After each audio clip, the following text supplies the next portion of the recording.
एक और बड़ी खबर आई है। बीजेपी ने इस समय एक बड़ा इल्जाम लगा दिया है कांग्रेस पार्टी पर। अभी कुछ मिनट पहले बीजेपी के IT cell head Amit Malviya ने एक बड़ा ट्वीट किया है कि कांग्रेस एक बार फिर झूठ के जाल में फंस गई है। इस बार प्रधानमंत्री के ऐतिहासिक G7 समिट को कमजोर करना चाहती थी कांग्रेस पार्टी। अच्छा यात्रा को कमजोर करने की नाकाम कोशिश में झूठ पकड़ा गया है कांग्रेस पार्टी का, और उसमें आलोक शर्मा साहब आपके ट्वीट को ही कोट किया गया है, और साथ ही साथ यह भी लिखा गया है कि कांग्रेस पार्टी G7 पर शोर मचाकर जनता का ध्यान भटकाना चाहती है ताकि राहुल गांधी की एक और गुप्त विदेशी यात्रा पर कोई सवाल ना पूछे।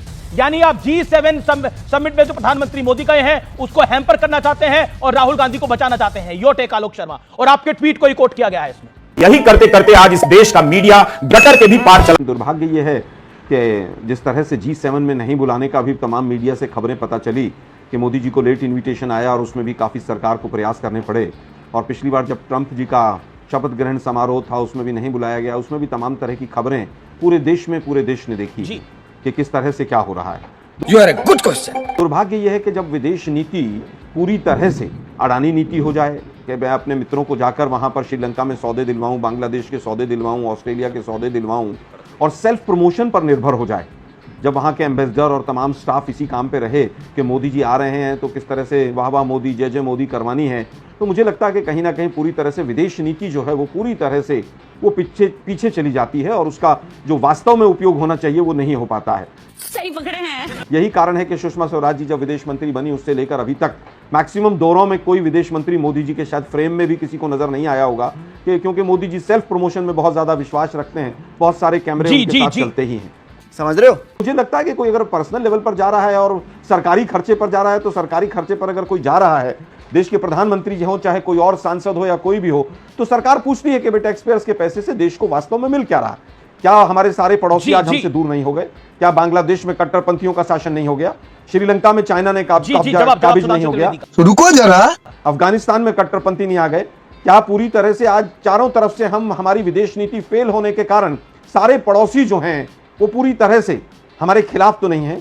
और उसका जीता जागता उदाहरण है कि जिस तरह से ऑपरेशन सिंदूर में कोई भी हमारे साथ नहीं खड़ा नजर आया। यही बात पवन खेड़ा ने बोली और इसी का प्रश्न बनाकर मैंने पूछा। अच्छा हमको सिखा दिया है। आलोक शर्मा, अमित मालवीय ने ट्वीट करा कि कांग्रेस के प्रवक्ता फर्जी खबरें फैला रहे हैं G7 के समिट को छोटा दिखाने के लिए। अभी बता दे भाई। देखिए, मुझे लगता है कि G7 में किस तरह से मोदी जी को बुलाया गया और वहां पर किस तरह से विरोध हो रहा है, वहां से सड़कों से लेकर और संसद तक मोदी जी के ऊपर जिस तरह के सवालिया निशान लगाए जा रहे हैं, वो पूरा सोशल मीडिया पर खबरें चल रही हैं। देखा आपने लापरवाही का नतीजा है। अब बात आती है कि साहब वो चाइना के साथ एग्रीमेंट, अरे भाई राम माधव ट्रेनिंग दिलाने के लिए लेकर गए थे, उसमें क्या था? वो ट्रेनिंग किसको दिलाने लेके गए थे राम माधव जी? उसमें क्या क्या हुआ था जरा देश के सामने खुलासा कर दीजिए। मोदी जी ने तो चाइनीज भाषा शुरू करवा दी थी वहां गुजरात में। आप केवल ये बता दीजिए कि पीएम केयर्स फंड में चाइना से कितना पैसा आया है? पीएम केयर्स फंड में तो राष्ट्रीय चिन्ह, राष्ट्रीय प्रतीक लगा के आप लोग पैसा इकट्ठा करते हैं। गजब बेइज्जती है। क्या स्टार्टअप्स में और तमाम चीजों में चाइना का पैसा नहीं आ रहा है? क्या चाइना के एग्रीमेंट सरकार के साथ नहीं हो रहे हैं? ये केवल ध्यान भटकाने की बात है। एक फेल विदेश नीति, एक कमजोर प्रधानमंत्री को बचाने का प्रयास भर है कि गांधी फैमिली के पीछे छुप के खड़े हो जाओ। अरे बाप रे, ये तो धोती खोल रहा है। भाई 11 साल हो गए आपकी सरकार को। अगर पर्सनल कैपेसिटी पे कहीं पर किसी ने गलत बुलाया था, गलत कोई चीज हुई थी, तो अभी तक उसको आप उजागर करते।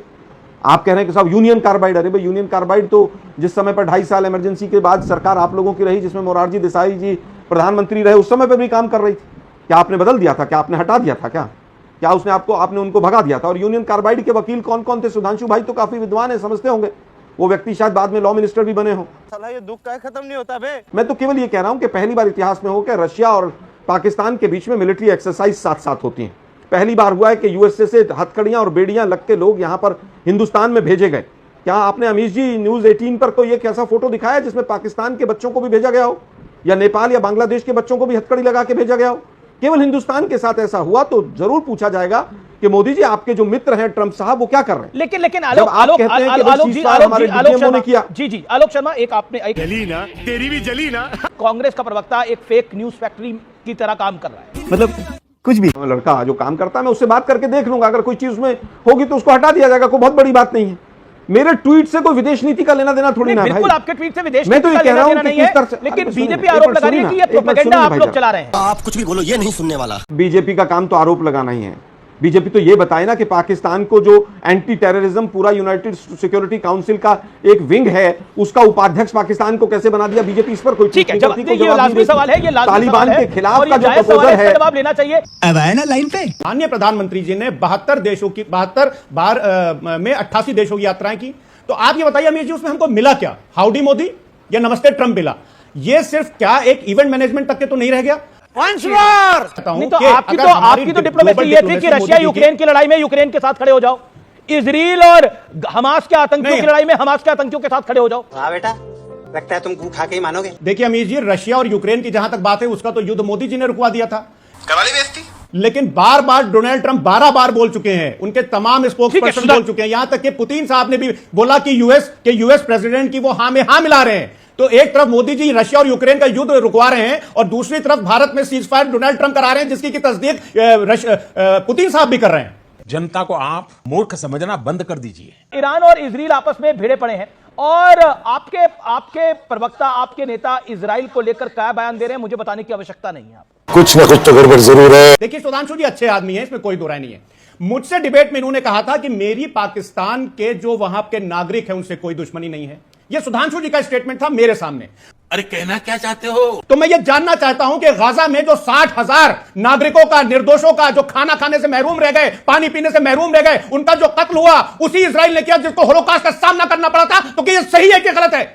और अगर ये सही है तो सुधांशु जी कह के जाएंगे और अमीर जी आप भी कहेंगे 60,000 लोगों का होलोकॉस्ट उस देश ने किया जिसके के लोगों को गैस चैम्बर में करके मार दिया गया था। तो क्या आप उसको जस्टिफाई नहीं तो फिर बताइए ना, आप बताइए इजराइल के लोगों को टारगेट किया गया, इजराइल के लोगों को टारगेट किया गया, ईरान कहता रहा, हमास के आतंकी कहते रहे कि Israel has no right to exist, Israel को अपने जीने का अधिकार नहीं है। अब आप उनके जीने का अधिकार छीनेंगे और वो पलटवार भी नहीं करेगा, ऐसे कैसे होगा बताइए? पंगा लेने से पहले सोचना चाहिए था ना हमास को, ये पंगा लेने से पहले सोचना चाहिए था ना कितना भारी पड़ेगा। आपके सामने हुई, इसको डिनाई कर सकते हैं आप क्या?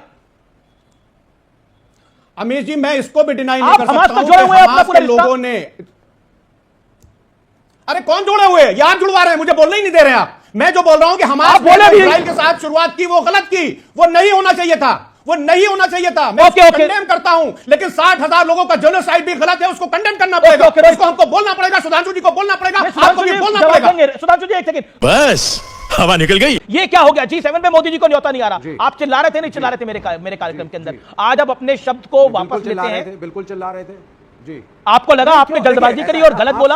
बहुत तेज हो रहा है। जैसा सीनियर आदमी ये बात बोलेगा कि G7 में बुलाया नहीं जा रहा मोदी को, देखो ये क्या हो रहा है, आप भी प्रोपेगेंडा में फॉल कर गए। नहीं, it is not the question of propaganda, it is the question of inaction. आज इस वक्त पृथ्वी के ऊपर सबसे बड़ा कंट्रोवर्शियल इवेंट क्या है? ईरान वर्सेस इजराइल चल रहा है। अमेरिका एक तरफ है, रूसी चाइनीज सब मिल चुके हैं ईरान के साथ। हमारा क्या स्टैंड है? कहां खड़े हैं हम? यूनाइटेड नेशंस में क्या स्टैंड लेकर के आए सीज फायर पे? Where is India? Mrs Gandhi का टाइम था, राजीव गांधी का टाइम था, हम लोग स्टैंड लेते थे। नेहरू का टाइम था, नॉन अलाइनमेंट होता था। विश्व में कुछ भी हो, भारत का उसमें एक रोल होता था। आज हम कहां हैं? G7 में आप जा रहे हैं, क्या स्टेटमेंट है आपका? किसके साथ हैं आप? ईरान के साथ हैं, इजराइल के साथ हैं, किसके साथ हैं आप? You have to take stands. शाबाश बेटा, क्या बढ़िया था गुरु। खत्म। तो ये वीडियो कैसी लगी आपको? वीडियो अच्छी लगी हो तो लाइक करें, शेयर करें, कमेंट्स करें, सब्सक्राइब करना ना भूलें। मिलते हैं अगली वीडियो में।